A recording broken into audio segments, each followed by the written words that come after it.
What if I told you that behind every glittering award, every stadium-shaking performance, and every viral headline, Taylor Swift hides a trail of secrets, struggles, and unshakable determination that the world rarely sees? For millions, she's the ultimate pop superstar, a living legend who's written the soundtrack to a generation.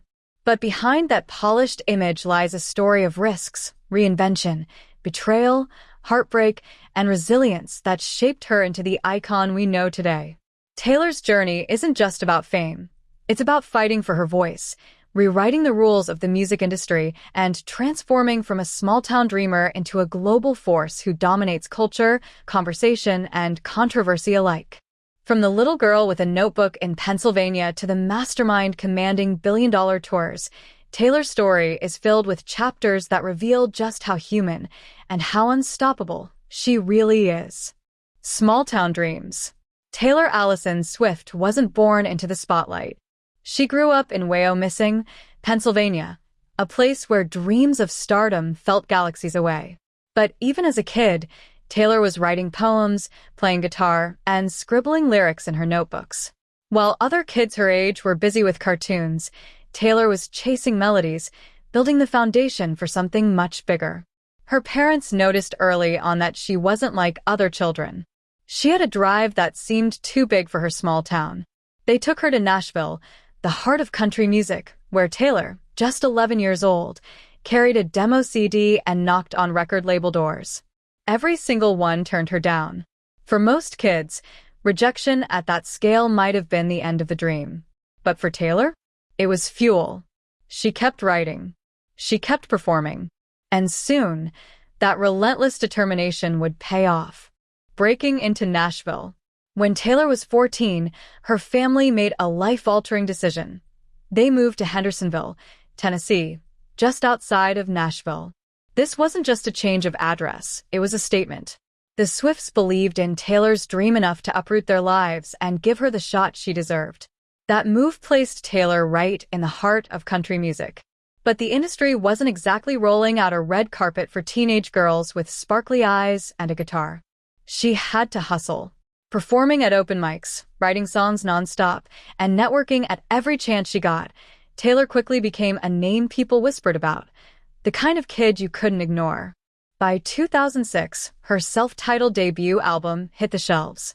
With songs like Tim McGraw and Teardrops on My Guitar, she didn't just sing country music, she redefined it for a younger audience. Suddenly, teens who'd never listened to country before were blasting Taylor Swift songs on repeat. Fearless and Untouchable. Taylor's second album, Fearless, was the one that transformed her from that new country girl into a superstar. With anthems like Love Story and You Belong With Me, she wasn't just writing songs, she was creating moments that millions of fans would live through. The genius of Fearless wasn't just the melodies. It was the storytelling. Taylor captured the universal experience of teenage love, heartbreak, and hope in ways that made people feel like she had stolen their diaries. That emotional honesty became her superpower. The album went on to win Album of the Year at the Grammys, making Taylor the youngest artist ever to receive the honor at that time. And it cemented her as more than a rising star. She was a force to be reckoned with. The Kanye West Incident. September 13th, 2009. The MTV Video Music Awards. Taylor Swift, 19 years old, walked up to accept the award for Best Female Video. It was a dream moment until Kanye West stormed the stage. His infamous words, "I'ma let you finish," instantly hijacked Taylor's moment. That interruption was more than just an awkward award show blunder. It was a cultural earthquake. Suddenly, Taylor was no longer just America's sweetheart. She became the center of a debate about fame, power, and who gets to belong in the spotlight. The incident split the public. Some saw Taylor as a victim, others dismissed her as playing the damsel. What no one realized at the time was just how much this moment would define the next decade of her career. Instead of crumbling, Taylor leaned into her music. She used the humiliation as fuel, writing songs that spoke louder than any headline ever could. That night might have been meant to silence her. Instead, it made her louder than ever. Red and reinvention. By the time Red arrived in 2012, Taylor was ready to shake off the country label, but not quite ready to abandon it entirely. The album was a kaleidoscope of genres, mixing pop, country, and even rock. It was messy, emotional, and brilliantly experimental. Songs like All Too Well became cult classics, capturing heartbreak with such raw honesty that fans swore she'd written their own love stories. Meanwhile, tracks like We Are Never Ever Getting Back Together announced a bold, pop-forward Taylor who wasn't afraid to take risks. But Red was more than just another successful album. It was a transitional moment, Taylor proving that she wasn't going to be boxed into one genre, one sound, or one identity. She was evolving right in front of her fans, daring them to follow her into new territory. 1989 and pop domination. When Taylor dropped 1989 in 2014, it wasn't just an album release, it was a declaration of war on anyone who doubted her. She was done with the country crossover label. With songs like Shake It Off, Blank Space, and Style, Taylor claimed her throne as a full-fledged pop superstar. The album wasn't just successful, it was historic. 1989 sold over 1 million copies in its first week, a number almost unheard of in the streaming era. It won Album of the Year at the Grammys. And it proved that Taylor wasn't just keeping up with pop, she was leading it. But this era wasn't just about shiny pop hits. It was about image. Taylor became the center of media narratives, her friendships, her dating life, her squad. The headlines were endless, sometimes flattering, often brutal. Reputation and revenge. If 1989 was about glittering pop dominance, Reputation was the dark response to the fallout that followed. Released in 2017, this era saw Taylor confronting the public narratives head-on. The feuds, the betrayals, the snake, imagery that social media weaponized against her. The old Taylor, as she famously declared, couldn't come to the phone. Why? Because she was dead. Songs like Look What You Made Me Do and Endgame embraced a darker, edgier aesthetic. The album wasn't designed to make her America's sweetheart again. It was about reclaiming power.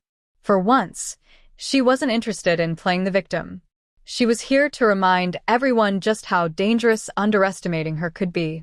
Though critics were divided, fans understood. This was survival. This was transformation. This was Taylor at her most unapologetic. Lover and New Beginnings. After the storm of Reputation, Lover in 2019 was like stepping into the sunlight. It was pastel-colored, joyful, and full of songs that leaned into hope, love, and renewal. With tracks like Me and You Need to Calm Down, Taylor leaned into positivity, even when she tackled serious issues. But beneath the glitter, there was depth. Lover marked Taylor's first album after regaining her artistic freedom. For the first time in years, she seemed free, unchained from narratives imposed on her by media and rivals. This era wasn't just about pretty aesthetics, it was about independence. Taylor spoke out more boldly about politics, equality, and artists' rights. She wasn't just singing love songs, she was making a stand. Folklore, Evermore, and Reinvention Again. Just when everyone thought they had Taylor figured out, she reinvented herself once more. In 2020, during the isolation of the pandemic, Taylor surprise-released Folklore, a moody, indie folk-inspired album that was nothing like her previous pop anthems. Fans were stunned. Gone were the bright colors and arena-ready hooks. Instead, Folklore felt like a quiet journal filled with fictional characters, intimate stories, and haunting melodies. It was artistry on a whole new level.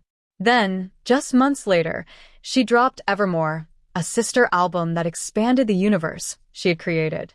Critics hailed both albums as some of her best work, with Folklore winning Album of the Year at the Grammys. These albums weren't just commercial hits, they redefined Taylor as one of the most versatile songwriters of her generation. She could dominate stadiums and, just as easily, create music that felt like it was meant for headphones in the middle of the night. The era's tour and legacy. By 2023, Taylor had entered what many call her imperial phase. With the era's tour, she wasn't just performing music, she was building a cultural event. Each show became a journey through every chapter of her career, a living museum of her artistry. Fans camped outside venues for days. Tickets sold out in minutes. Cities where Taylor performed saw massive economic boosts, sparking what journalists called the Taylor Swift effect. But beyond the money and the records, the tour symbolized something deeper. Taylor had survived it all. The rejections, the interruptions, the feuds, the criticisms. She had turned every scar into a lyric, every setback into a stage. The Eras Tour wasn't just a concert, it was a victory lap. A reminder that Taylor Swift isn't just a star of her generation. She's a legend who will be studied, sung, and celebrated for decades to come.